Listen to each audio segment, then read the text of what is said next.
It's easy to look at books that were written long ago and think they are so outdated we cannot learn anything from them. After all, those people did not have cell phones. They did not have the internet. They did not even have air conditioning. What can we learn from them? What's the point of reading old authors? Now, I must admit that for some authors, I would agree with you. But there are other old and even ancient authors from whom we can learn a lot. I'm thinking specifically of Shakespeare and Plutarch. Let me tell you why.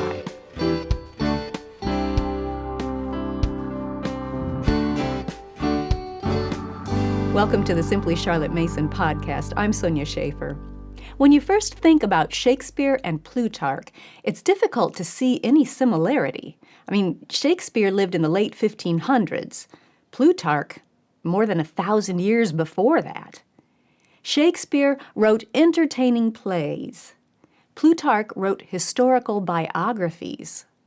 What could these two authors possibly have to teach us or our students in their writings? Well, in one word, character.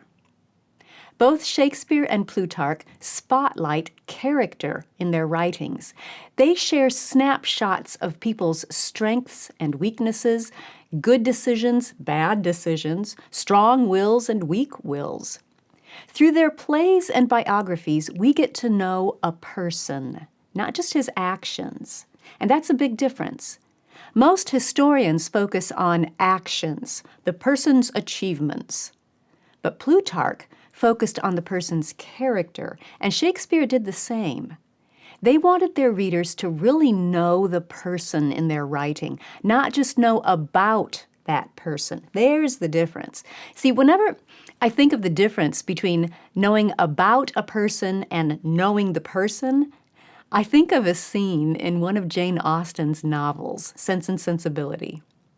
Marianne Dashwood has just met a Mr. Willoughby, and she's curious to know him better.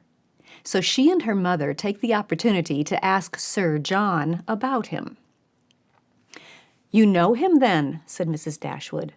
"Know him? To be sure I do. Why, he's down here every year." "And what sort of a young man is he?"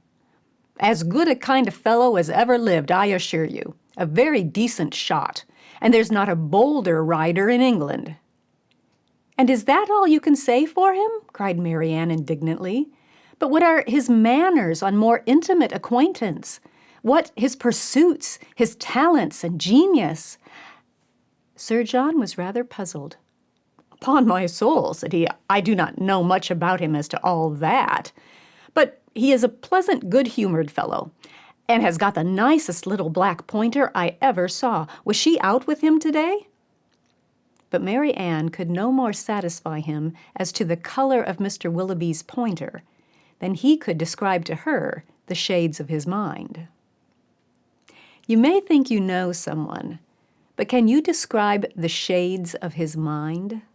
That's the difference between knowing about a person and really knowing a person.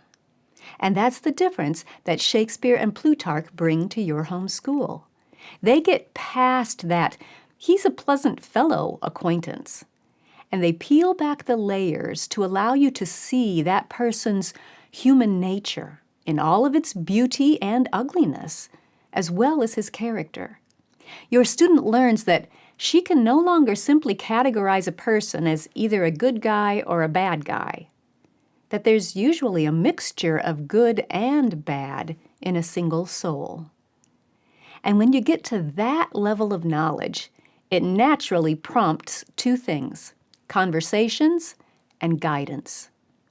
Shakespeare's plays and Plutarch's biographies lead to discussions on the choices the people made in life and the principles that informed their choices. Those conversations are deeply important in your student's education as a whole person, especially in a society that seems to focus on what a person does rather than who a person is on the inside. Shakespeare and Plutarch's works also provide guidance in shaping your student's own character. And that guidance is easy to accept because of the form in which it is given. plays, and biographies. Neither author preaches at your child, belaboring the moral and explaining what the reader should learn from this example.